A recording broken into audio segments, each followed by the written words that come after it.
Since the end of the war in Vietnam, American armed forces had enjoyed a decade of relative peace until a strange set of circumstances brought elite units into armed conflict on the relatively unknown island of Grenada. This tiny dot on the map is strategically important because it guards the southernmost access to the Caribbean. Here, Cuban construction engineers were extending the runway at Point Salines to 2 miles, long enough to take any Soviet bloc military aircraft. This, coupled with other recent events on the island, impelled President Ronald Reagan to finally take action in October 1983. The island, independent since 1974, had been a cause for American concern since 1979, when a left-wing government under Morris Bishop seized power and began encouraging Russian and Cuban investment. When Bishop was himself deposed and executed by Army Chief General Hudson Austin, the United States responded to appeals from neighboring Caribbean islands to do something about the situation. There were also fears that American medical students on the island could be held hostage.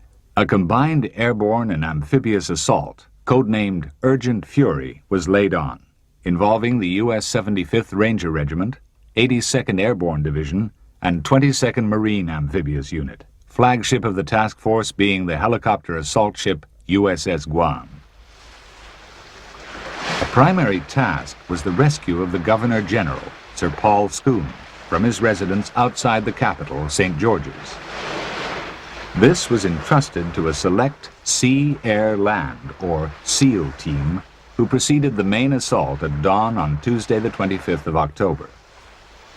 As the U.S. Forces elite, SEAL teams are trained in all forms of amphibious and airborne infiltration techniques.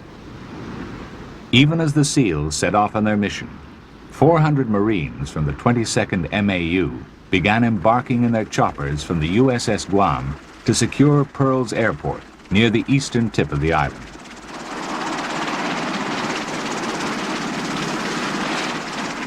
The Guam carries some 25 Sikorsky CH-46 Sea Knight and CH-53 Sea Stallion helicopters in the assault role.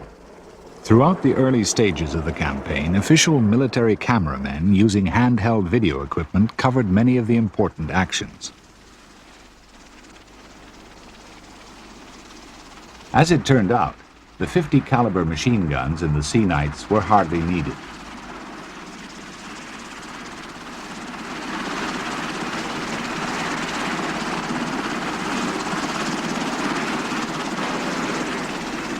The flight to target was uneventful, and the silver beaches welcoming.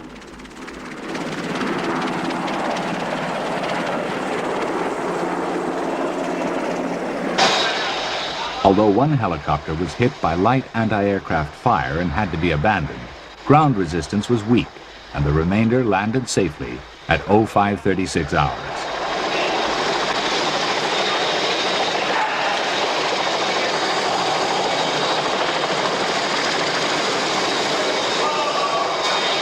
The Marines fanned out from their helicopters and took cover after eliminating the Soviet-supplied anti-aircraft guns.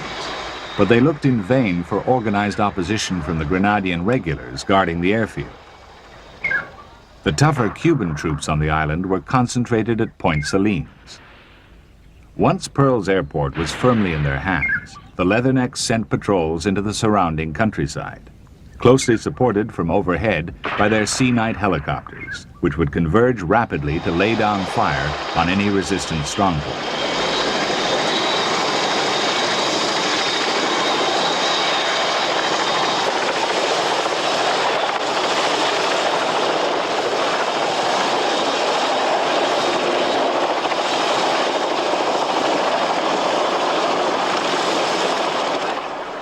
Now it was the turn of the Rangers to secure Point Salines airfield by means of a parachute drop from 500 feet, which is too low to allow the reserve chute to be deployed if the main one fails. The Rangers' 1st Battalion dropped successfully on target and accomplished their objective in record time, clearing the runway for the arrival of the 2nd Battalion. Initial airborne assault into here by the 1st and 2nd Ranger Battalion was about 7:15 in the morning, which was there was some live fire. The aircraft themselves were receiving anti-aircraft gunfire. and we jumped in at 500 feet. Second Ranger Battalion jumped in with no reserves, counting only on a T-10 to employ, and we hit the airfield, moved up into the ground surrounding that area, and started sweeping over this area where the enemies were firing back at us. The assault had airborne firepower support in the form of AC-130E Spectre gunships of the 16th Special Operations Squadron, 23rd Air Force, which flew from friendly Barbados to take out Soviet armor as well as searchlights and flak installations on the island. Originally developed for Special Forces operations in Vietnam, the AC-130 is armed with 20mm M61 Vulcan 6-barreled cannon.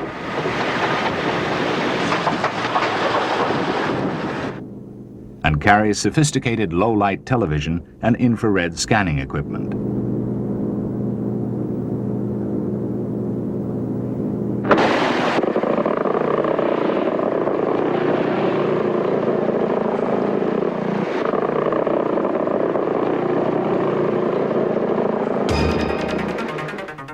Further backup was provided by U.S. Marine Corps Bell AH-1T Cobra attack helicopters equipped with TOW anti-tank missiles and a chin-mounted 7.62mm minigun. At the time, these were the most up-to-date version of the famous Huey Cobra, which had given such brilliant service in Vietnam. They hovered constantly overhead as the Rangers began to advance inland from Point Salines, while the Cuban commander, Colonel Pedro Tortolo, fled to the sanctuary of the Soviet embassy in St. George's. The Rangers' next objective was to clear the bluff overlooking the airfield, from which heavy sniper fire continued to pour. It was an anxious time for the medical students holed up in the True Blue campus near the eastern end of the runway. With only a relatively short endurance, the Cobras had to make regular returns to the warships of the task force, which included the carrier Independence and the amphibious assault ship Saipan.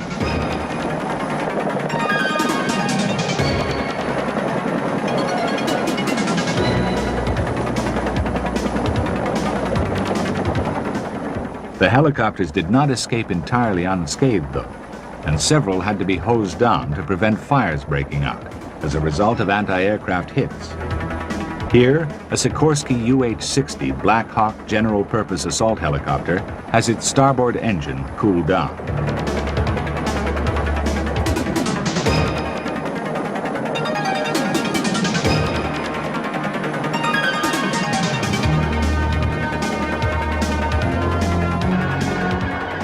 As the remaining Cuban and Grenadian forces were pushed back from the perimeter of Point Salines Airport, still resisting fiercely in places, transport aircraft began arriving with reinforcements and heavy equipment.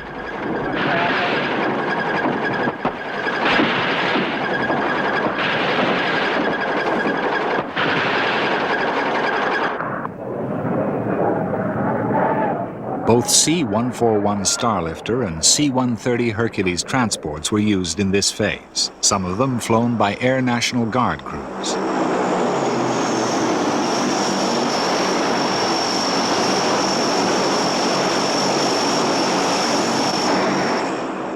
These aircraft were to bring in over 5,000 men of the 82nd Airborne with all their supplies and equipment.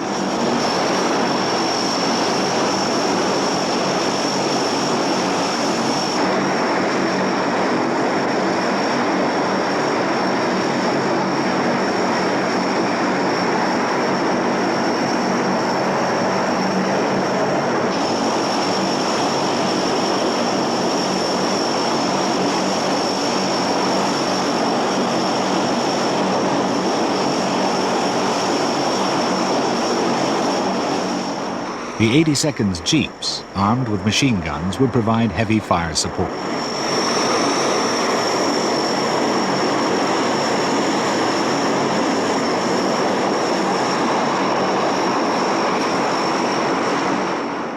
After repelling 2 Cuban counterattacks, the Rangers reached True Blue campus to the relieved cheers and laughter of the 130 medical students there. The operation took a mere 26 minutes and was over by 0850. The following afternoon, The remaining students at Grand Anse campus had also been rescued by men of the 2nd Ranger Battalion. That was great. Number 1. Wait. My baby? Thank you, gentlemen. Thank you very much. Thank you. Guys, say hello.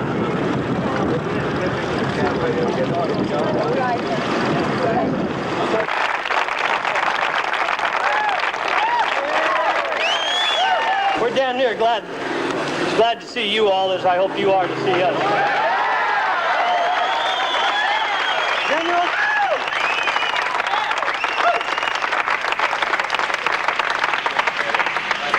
You owe one hell of a lot of thanks to these guys who went in and got you out.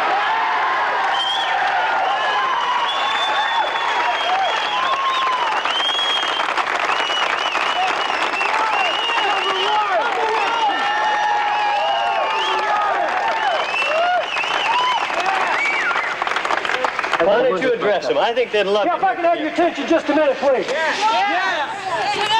Settle down. We got the mission to go in and pick you up, and we're trying to figure out the best way to do it. And we had someone down at the other school talking on a landline to make absolutely sure that we got you out without getting anyone injured.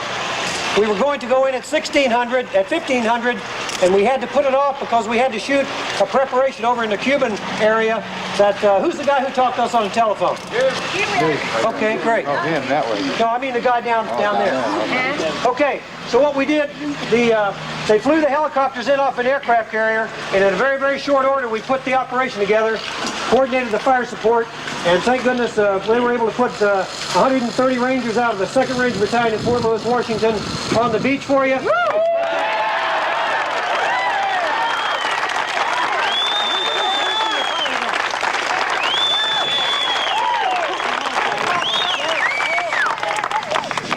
But we couldn't have got there without the aviators, which took ground-to-air fire in their aircraft, and we had to abandon one CH-46 on the thing. So we deserve those guys a grip.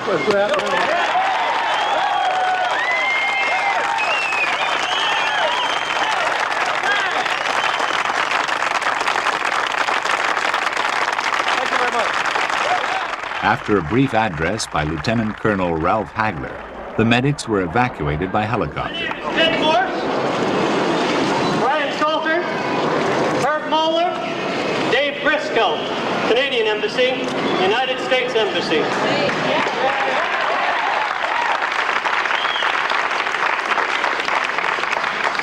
We're here to make sure you guys get home tonight.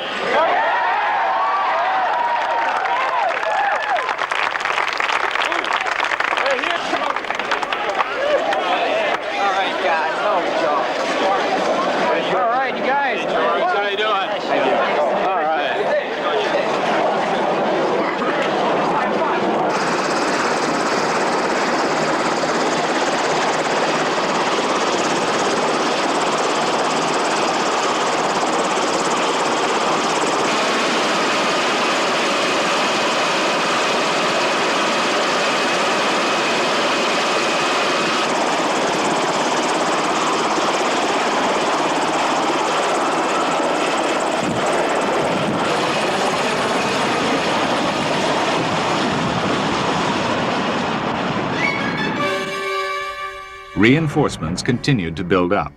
Among them, these OH-6 Kayusk light recce helicopters used by the 82nd Airborne Division.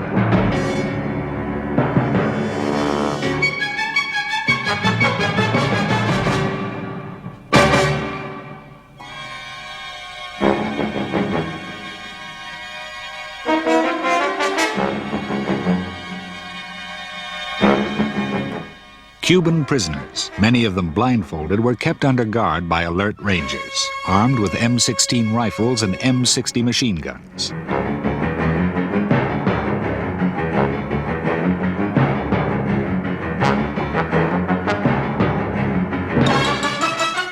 Doctors administered first aid to the wounded, some of whom included civilian bystanders.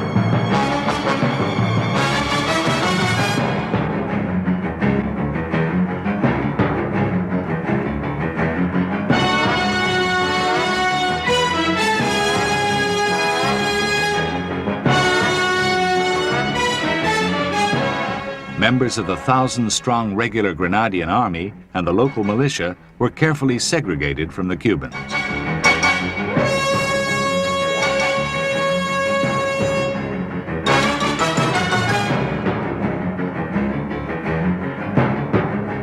While all this was happening, the SEALs, who had been sent in to rescue the Governor General, had been involved in a fierce firefight and suffered heavy casualties.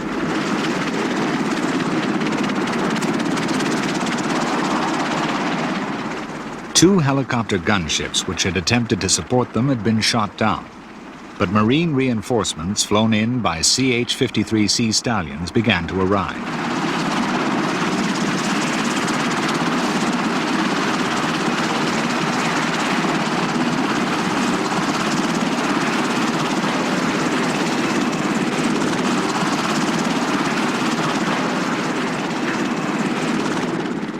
Marine officers quickly issued orders for the new arrivals to deploy.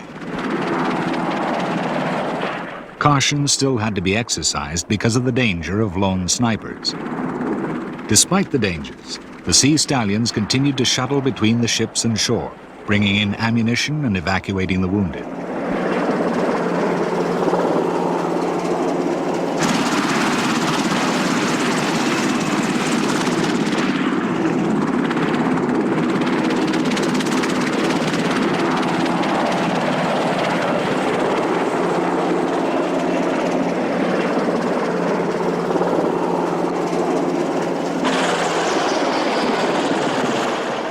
With the first phase of the operation successfully over, and the 82nd Airborne now at Point Salines to relieve the Rangers, the USS Guam moved around the coast to land fresh troops at Grand Mal Bay.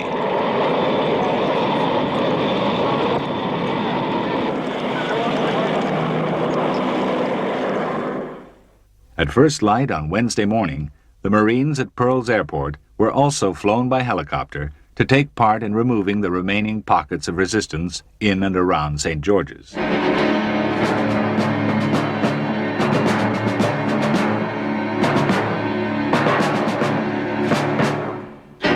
Pressing uphill through the narrow streets, the troops encountered little resistance, but received a great deal of help from local inhabitants who readily pointed out features on maps and showed where the enemy was most likely to be.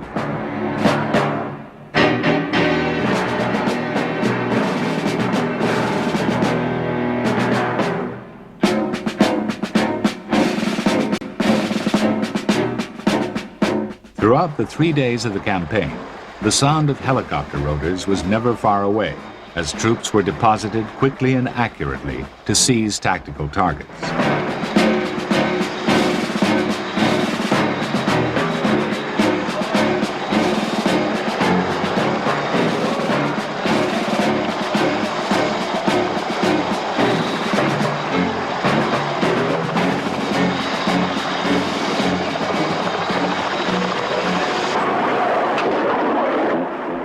Top cover was provided by Vought A-7 Crusader IIs, Grumman A-6 Intruders, and even F-14 Tomcats from the USS Independence.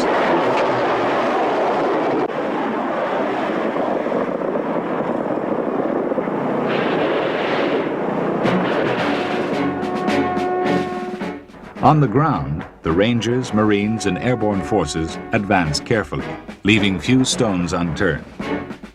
This policy minimized civilian casualties and resulted in only 18 Americans dead, with 113 injured. 24 Cubans and 16 Grenadians also died, a small toll for a country's liberation.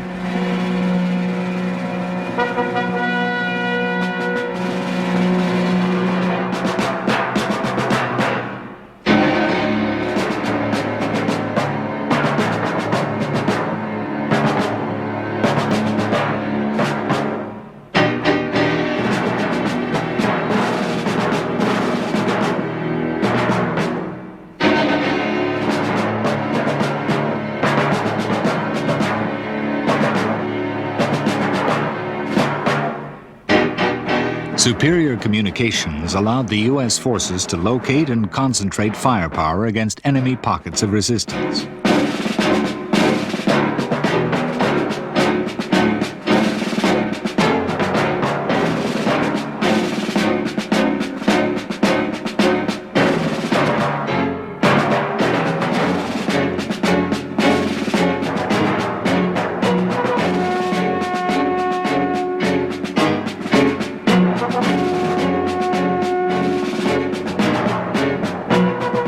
Most of the Grenadian locals took the invasion in their stride, literally in this case.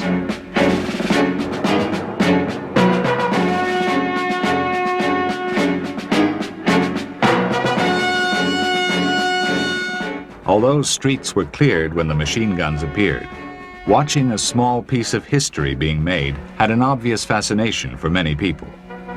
Peering from balconies or windows, or around the corners of doors, the Grenadian locals watched the Americans with huge interest.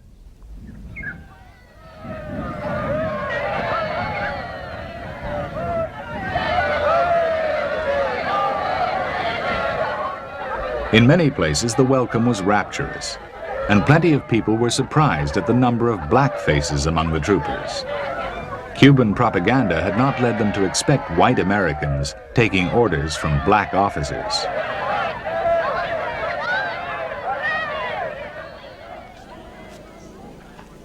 Even members of the People's Revolutionary Army seemed jaunty after capture.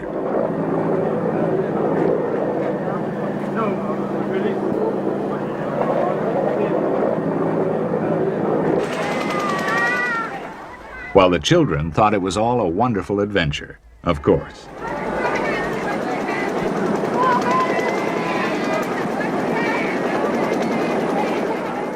To support the troops, the USS Guam had offloaded 13 LVTP-7 amphibious assault vehicles, as well as 5 M60 tanks. Jeeps, some armed with tow anti-tank weapons, also played a significant part in reducing the opposition, as well as doubling as prisoner transport.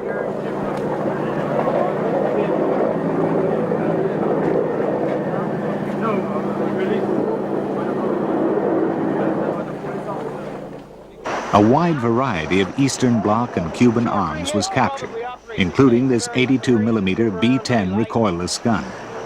Despite its antiquated appearance, it is light and can be easily moved around and served by 2 or 3 men.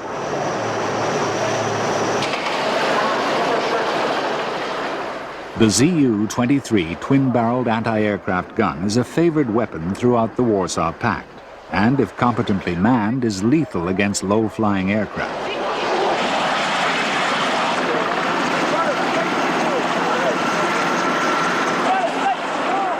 Even more efficient was a quadruple-barreled heavy machine gun, which was towed away for shipment back to the USA.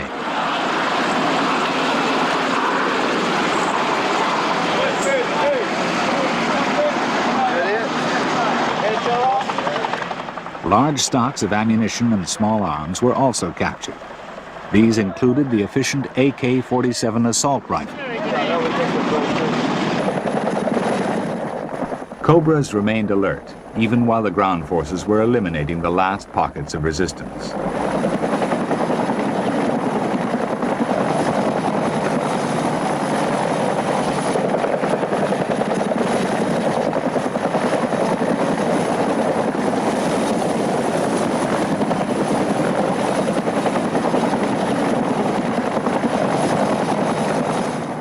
Then the International Press Corps arrived in strength to see for themselves what was happening, while an M60 tank stood guard on the skyline.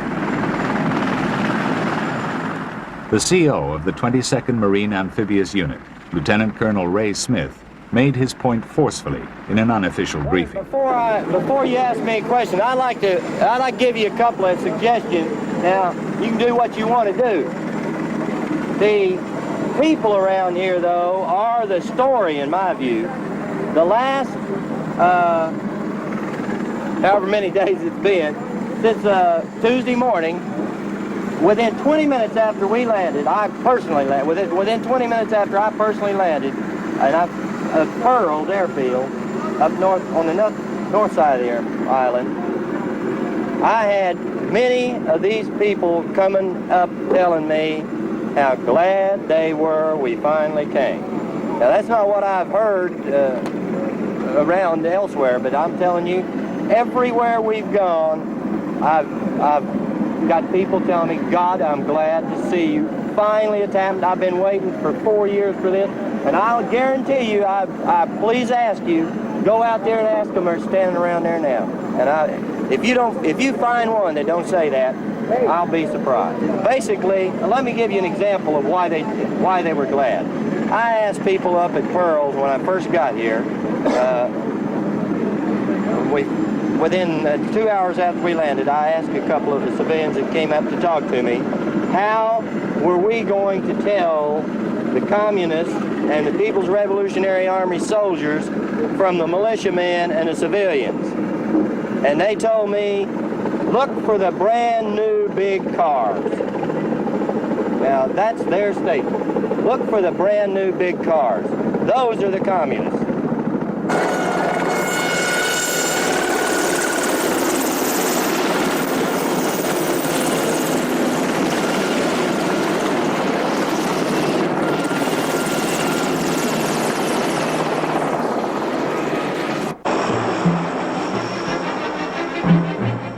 Those people who might have tried to say that American intervention in Grenada was an example of U.S. imperialism were deflated by the fact that a contingent of 400 troops was supplied by the Organization of East Caribbean States.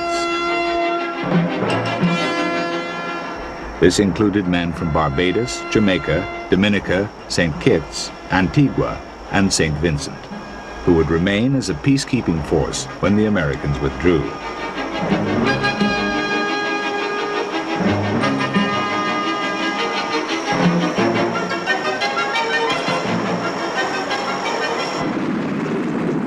The last strong point to be reduced on the third day of the invasion was the Cuban barracks at Edgemont, where some 400 communists were thought to be holed up.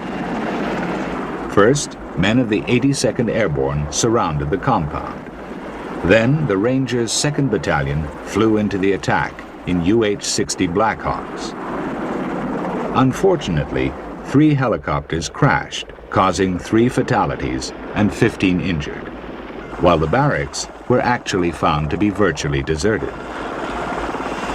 It had been a different story at Calvini Barracks the previous day, when 2 Blackhawks crashed under heavy fire, the pilot of one and a Ranger being killed. But the Rangers had knocked out the opposition and had reason to be proud.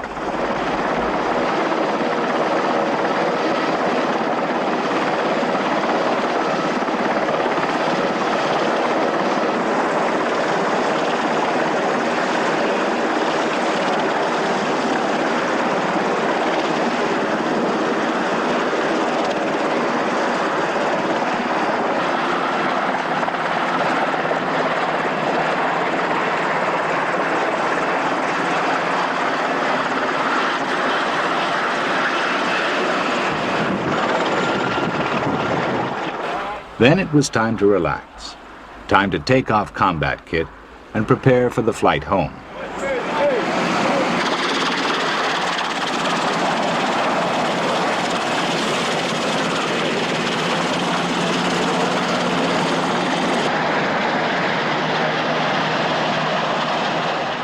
Within a few days, all American troops had left the island, apart from some engineers who remained to complete the rebuilding of Point Selene's airfield.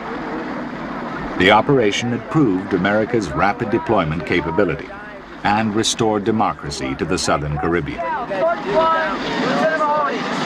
what went through my head when the top I'm Lieutenant Bowen from Charlie Company, 1st Ranger Battalion, 75th Infantry, out of Fort Stewart, correction, Hunt Army Airfield, Georgia. And this is Charlie Company.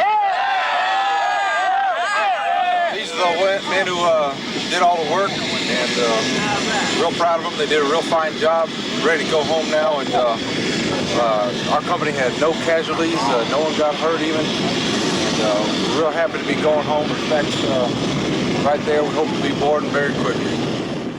The task force commander, Rear Admiral Joseph Metcalf, had the final word. Shaking hands with a real pro. It's good to have you here. Welcome back. Good to have you. Damn it, it's good to have you here. I know it's good to be here. Welcome back. Thank you, gentlemen. What do you think I am? Admiral. That way. Goddamn, that's what kind of record. Oops, for an admiral, huh? Good to have you here. Welcome back. First rate. Good to have you, pro. God damn it. Some of you guys may not don't know, but I'm in the Navy. I'm supposed to be running this whole thing. But I'll tell you who's really running it, who's really making it go are you people right here. And last night you weren't watching television. But anyway, the president went on television, and he recognized the contribution that you're making.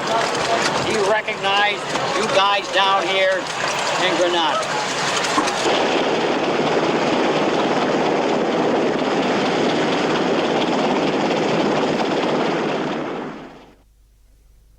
In 1983, American military involvement was also stepped up on the other side of the world, in the Middle East, where Iran and Iraq had been at war since September 1980. In August 1983, this conflict took a new turn when Iraq declared a naval exclusion zone. The states surrounding the Persian Gulf supply over a third of the world's crude oil, and any disruption in the steady flow could have a crippling effect on Western economies. Both Iran and Iraq were determined to keep their own oil flowing to pay for the war. Iraq had the advantage of an overland pipeline into Turkey, but Iran's exports almost all went by sea, funneled through the narrow straits of Hormuz. The United States had already said it would do whatever was necessary to keep the straits open to international traffic. A mixed task force of American, British, French, and Australian naval vessels had helped provide escort for neutral tankers since the beginning of the war. Despite this, there had already been a few casualties and shipping losses. The tankers generally traveled in convoy for mutual protection, hugging the coastline either side of the Gulf to gain protection from shore-based anti-aircraft batteries.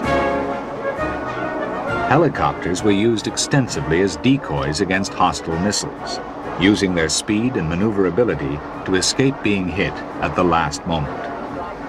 They were not always successful, though, as the tanker Bridgeton discovered in 1987 when an Iraqi Exocet found its mark.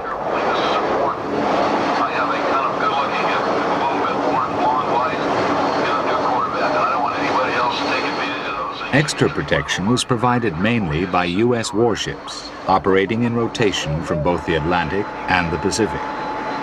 To begin with, each unit stayed on station for 4 months, but this was reduced to 2 as the shooting war got hotter.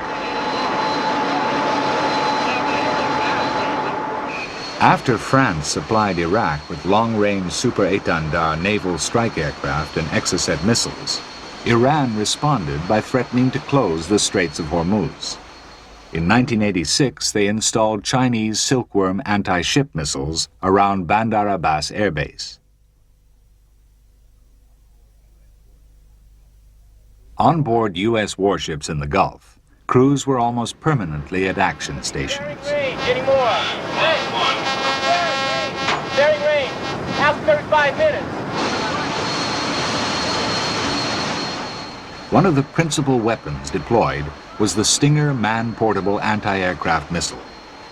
This lightweight system fires a missile at over twice the speed of sound to a range of some 3 miles, guidance being by passive infrared sensor. It's a very accurate weapon, which incorporates an identification friend or foe mechanism to prevent friendly aircraft being shot down by mistake. Stinger is only one of the anti-aircraft systems used on modern American warships. The most sophisticated is the Aegis radar tracking system, fitted to Ticonderoga-class guided missile cruisers. This can track multiple targets simultaneously and fire standard SM-2 medium-range missiles from banks of launches. The SM-2 is a supersonic missile with semi-active homing and a range of over 15 miles. It was, unfortunately, one such missile fired from the USS Vincennes, which accidentally shot down an Iranian A300 Airbus in July 1988, killing all 286 people on board. The ship's captain said they had the aircraft identified as an F-14 Tomcat, but no one has satisfactorily explained why, because an F-14 is only a third the size of an Airbus.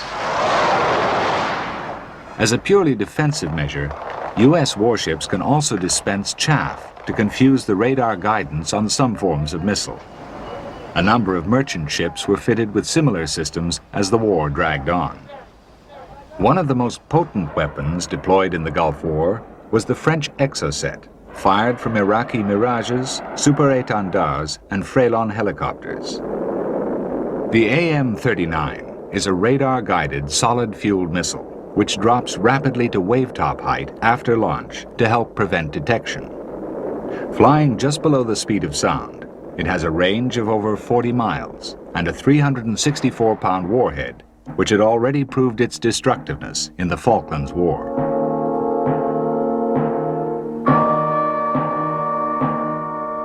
In May 1987, the 3,700-ton frigate USS Stark became the first American warship to be hit by an Exocet. Modern warships only have light armor, relying on their anti-missile defenses to prevent a hit in the first place. In this case, the ship's Phalanx close-in weapon system was unable to cope. As a result, the Iraqi Exocet blew an enormous hole in the hull and superstructure just below the bridge, killing 37 men. However, the Stark was not holed below the waterline and managed to limp to safety, escorted by other warships.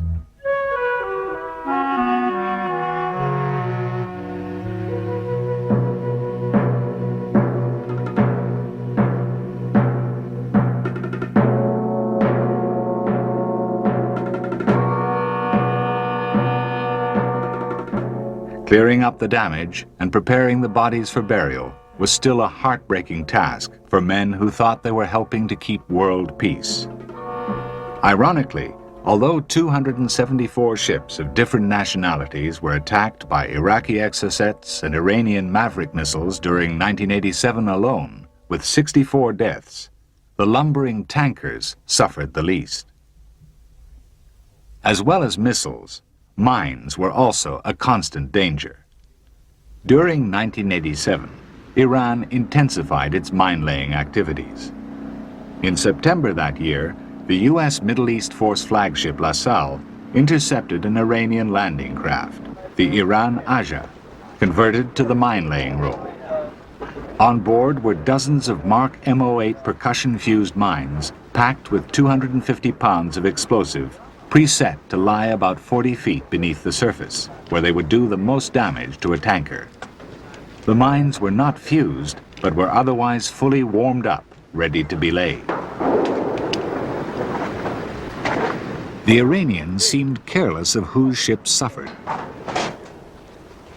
Part of the reason for this was that both Kuwait and Saudi Arabia sided tacitly with Iraq in the conflict, and their vessels became prime targets for the Iranians.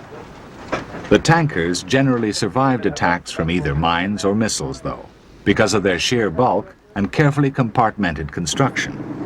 But not all were lucky. The commander of La Salle provided his own commentary. The waters west of Farsi Island, where the Bridgeton was hit, are international waters. I think the principle is the same. International water is international water, and that's where they're laying mines, and it's wrong.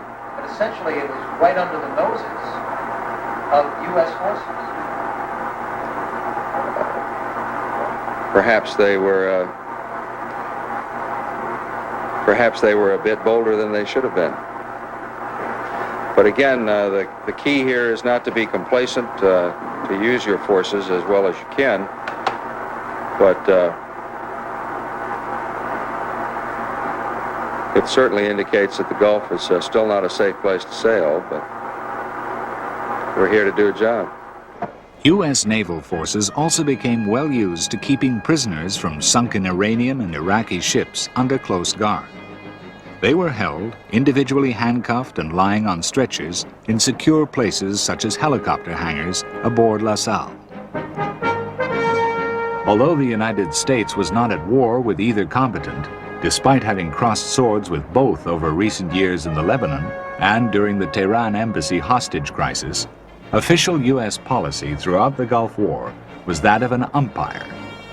It was, however, a policy called into question during the so-called Iran-Gate scandal, when it was revealed that the Reagan administration had been secretly dealing with both sides. Most captives came from small gunboats, for as the untidy war of attrition dragged towards an end, the Iranians resorted to the use of tiny coastal craft, fitted with RPG-7 anti-tank missile launchers and 23mm anti-aircraft guns.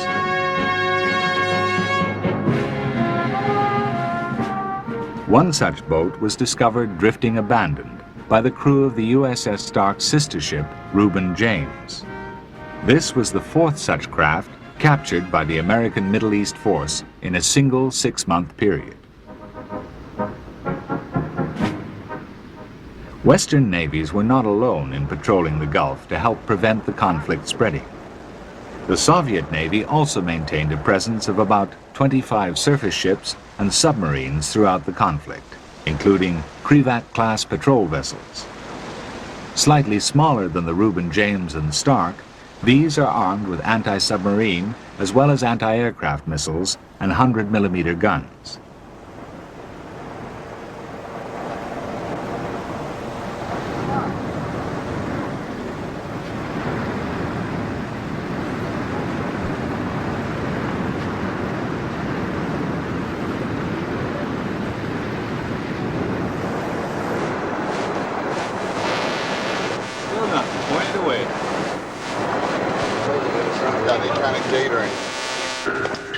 Despite the fact that both superpowers were anxious to avoid a confrontation in the Gulf, which could have led to global escalation, helicopters kept an alert watch and gun crews were closed up during such encounters. Iranian SRN-7 hovercraft were another common sight. The British Royal Navy maintained a force of around 12 ships in the Gulf Battle Group until the final ceasefire between Iran and Iraq in August 1988.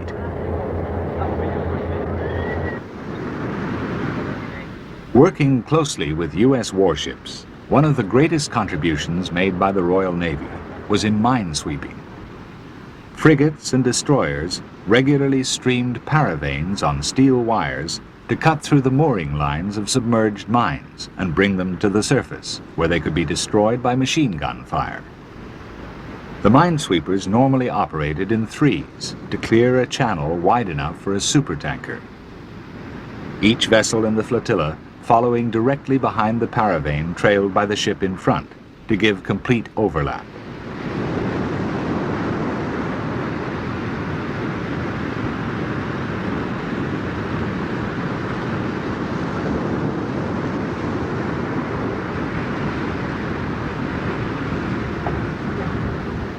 At the end of each run, the paravanes would be hauled inboard to be checked over prior to the next operation.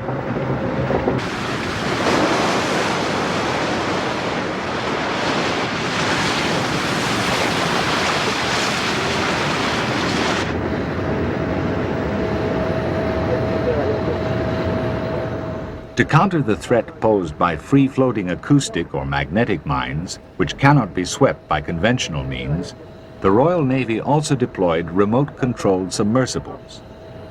Originally designed for the underwater inspection of offshore oil rigs, these have now become standard mine-hunting equipment.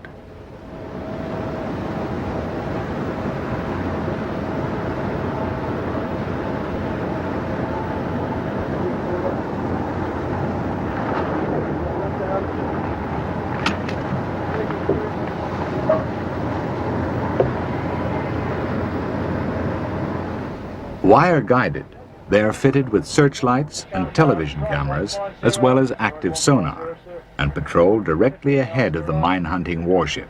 On searchlight. Searchlight, sir. There's the MD. Roger, there's the MDC. Okay. Come left 350. Left 350. Reduce speed. Value A, 2 yards. Value B, 2.5 yards. Yard of shadow, possible mine.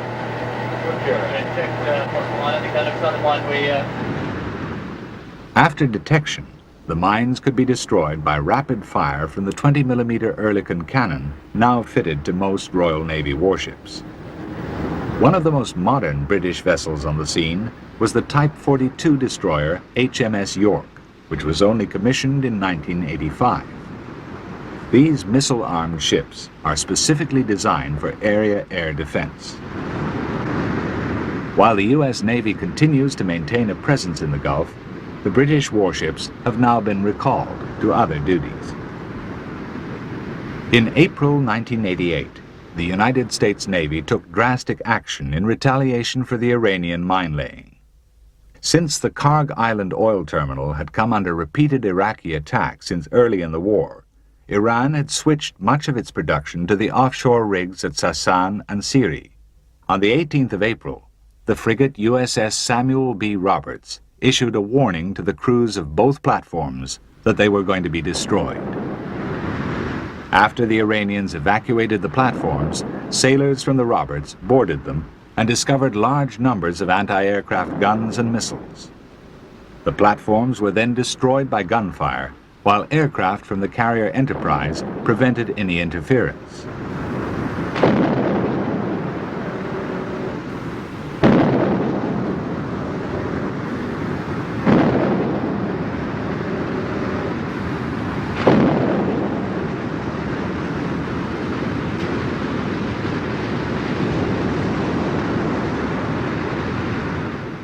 Empty shell cases could be seen bobbing in the water.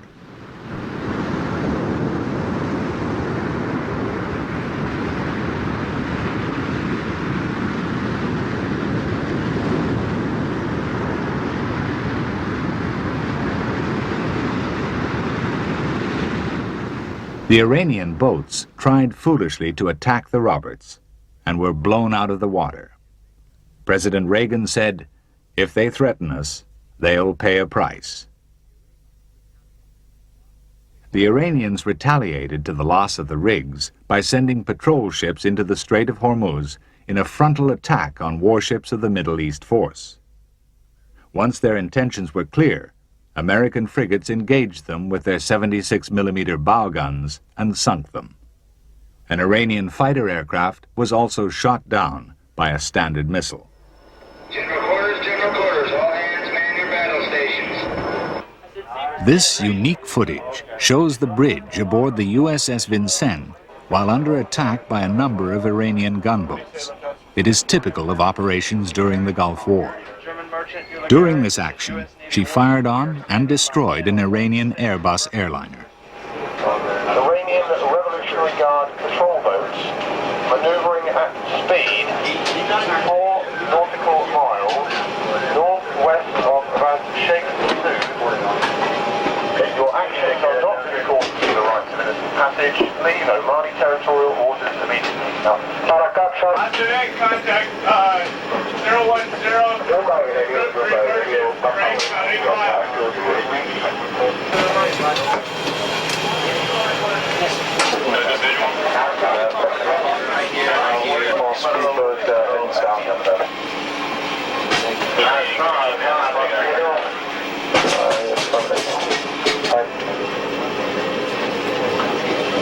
He says it might be one of the close rifles on the activist, but I can't tell. 354 true at about 5.5. It is a large contact. 354 true.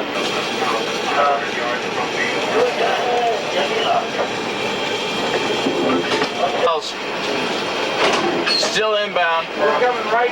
One appears to be going out to starboard and one's in the middle. I'm just off the starboard bow, has a machine gun on it, according to 6. Fast move, just off the starboard bow.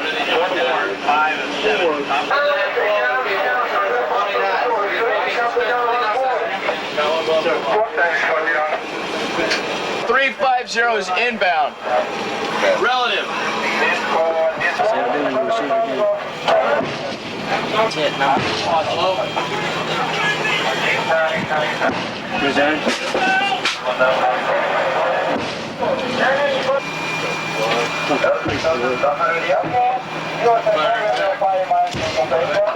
Very well.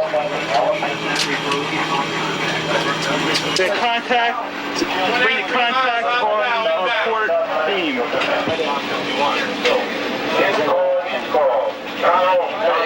5 degrees up there. Oh man, he's right behind him.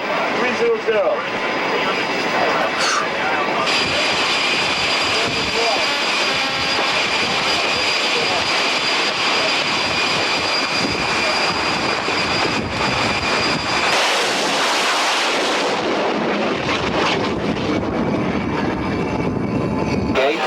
We had it, got it. That was a dead on. Ethan on is down. Back it up.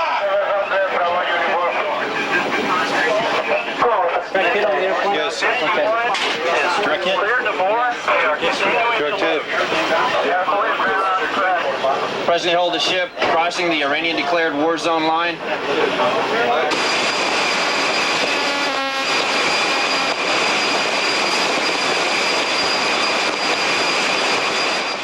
By July 1988, with the Iraqi army in Basra and a new offensive gaining momentum, it was obvious that Iran could no longer continue the war. Ceasefire talks, encouraged by the United Nations, commenced on the 8th of August, after the Iraqis voluntarily withdrew from the captured territory, and peace negotiations began in Geneva on the 25th of the same month. The 8-year conflict was finally over.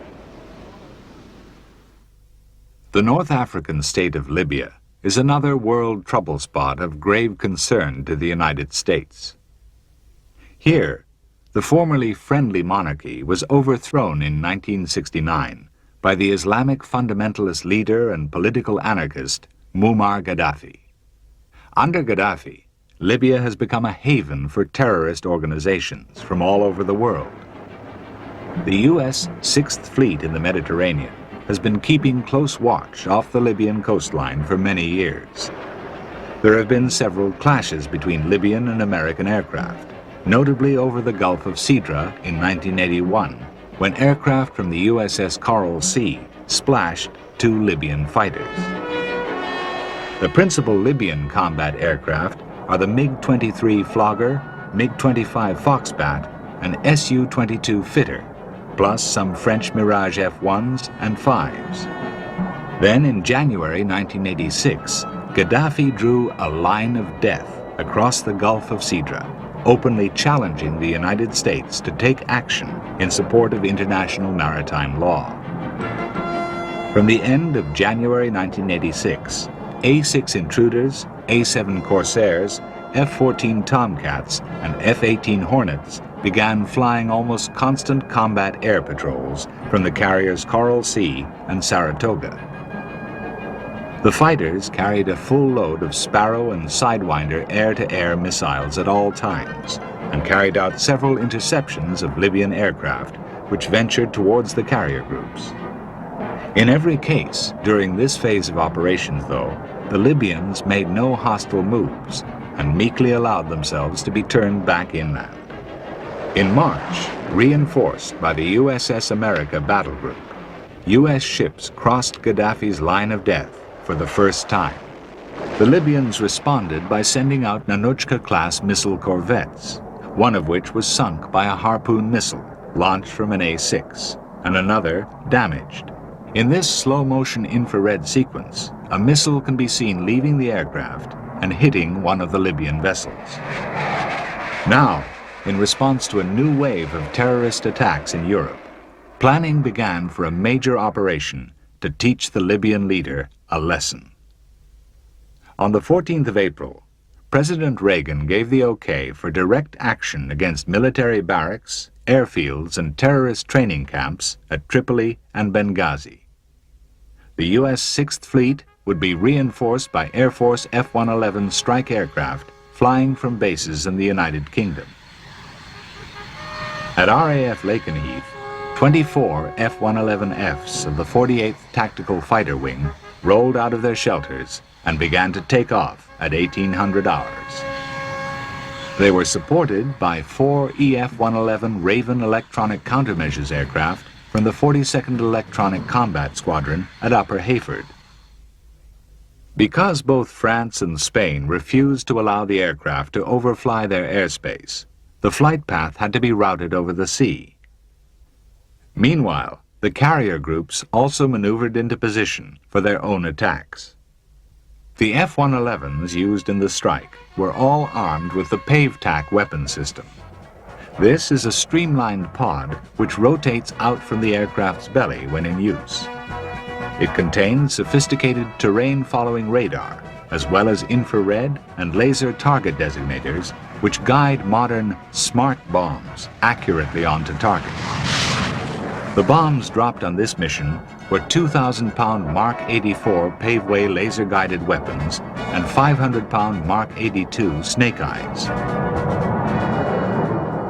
In-flight refueling was accomplished in 4 stages on the outward journey and 2 on the return by KC-10 and KC-135 tankers from Fairford, Mildenhall, and NATO bases in Italy.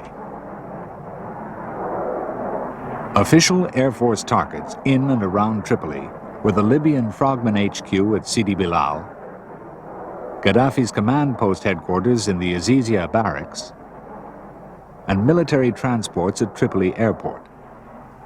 The Navy was tasked with striking an alternative command post at the Jamahiria barracks in Benghazi and the air defense base at Benina.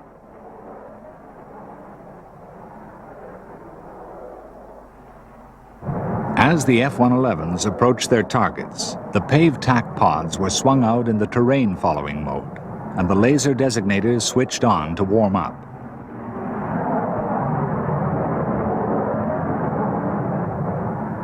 These sample infrared line scan images show first the approach to the coast.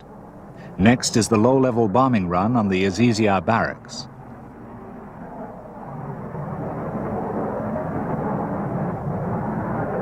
Gaddafi's circular white tent and even the tent poles are clearly visible. Members of his family were reportedly killed and wounded here. Finally, the F-111s approached Tripoli Military Airport. Here, 5 Ilyushin 76 transports on the ground are severely damaged by snake-eye retarded bombs. In the Libyan capital, the attack erupted. Libya possessed SA-3 and SA-5 surface-to-air missiles, and certainly fired many of her 23, 30, and 57mm anti-aircraft guns. Since the attack on Tripoli lasted only 11 minutes, and the defenses were not on alert, most of the fire loosed off by the defenders was certainly much too late, the gunners and rocket men actually firing wild. Despite the use of precision bombing methods, some weapons landed off target in a number of city areas.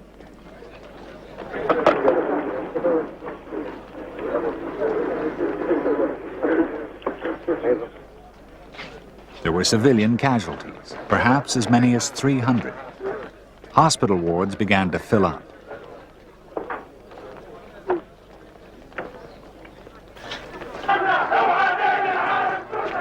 The exasperated Libyan militias vented their anger.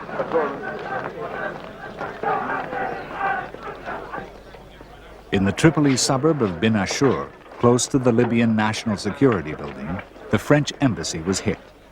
The Swiss and Iranian embassies were also slightly damaged. It is probable the damage was also caused by Libyan SAMs, which had missed their targets, falling back to earth.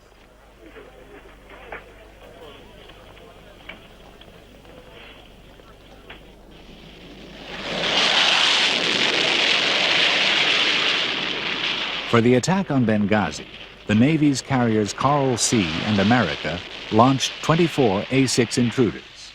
6 FA-18 Hornets were also dedicated to the attack.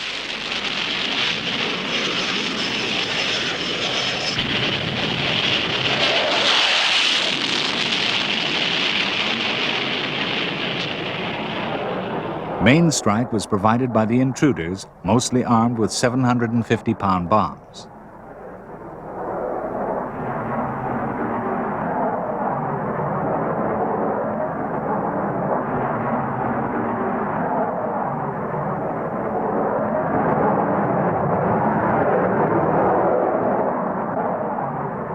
Harm anti-radiation missiles, which home on the radar emissions of enemy detection, and gun and missile guidance radars were also employed.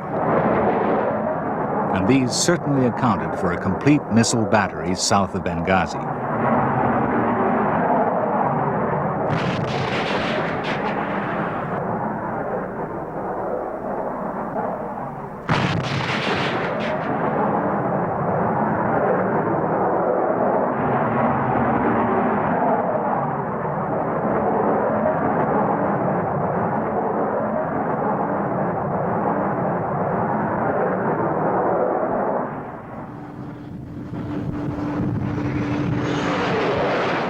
The strike against Benina probably prevented the Libyans from scrambling their potent Mirage F-1 and MiG-25 Foxbat interceptors before the U.S. aircraft had departed Libyan airspace. In all, both raids actually lasted only 13 minutes. Shortly afterwards, one F-111 was reported downed, and a search and rescue mission was launched from the carriers. Unfortunately, the two-man crew were lost. Major Fernando Ribas Dominici and Captain Paul Lawrence were subsequently awarded posthumous air medals. The remainder of the strike force returned safely to their bases, although one F-111 had to divert to Rota in Spain because of an overheating problem. The first F-111 touched down back at Lakenheath at 0630 hours the following morning. Mission accomplished. Later reconnaissance by high-flying SR-71 Blackbirds from Mildenhall confirmed the accuracy of the strike, performed at night after a grueling 6-hour flight. The next direct clash between America and Libya took place on the 4th of January 1989. Tension was high because of disclosures that Libya was building a chemical weapons plant at Rabta. Two F-14 Tomcats had taken off from the USS John F. Kennedy on a routine patrol when, at 11:55 hours, an E-2C Hawkeye warned them that two Libyan MiG-23 floggers had just taken off. As the Libyans drew closer, the F-14 weapons officers locked on their missile guidance radars. The MiGs ignored this warning and continued to close in an attack mode. The leading Tomcat fired two Sparrow air-to-air missiles, which missed. The Libyans turned towards the wingman, who fired a Sparrow which hit one MiG, then followed through with a Sidewinder, which splashed the other. Okay, he's got a missile off. Breaking right. Good hit on one. Roger that. A kill, good kill. I've got the other one. Select Fox 2, select Fox 2. I got Fox 2. Shoot him. I don't got a tone. Got the second one. I got the second one on the nose right now. Hey, I'm high cover on you. Get a Fox, lock him up. Lock him up. Bam, shoot him, Fox 2. I can't, I don't have a tone. So what?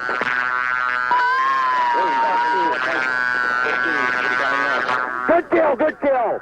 The two MiG pilots ejected safely, and the Tomcats turned back towards the carrier. Okay, Maestro, let's head north, head north. Okay, port side, high, I'm coming down hard. The U.S. Armed Forces had demonstrated once again that America will not give in to international terrorism.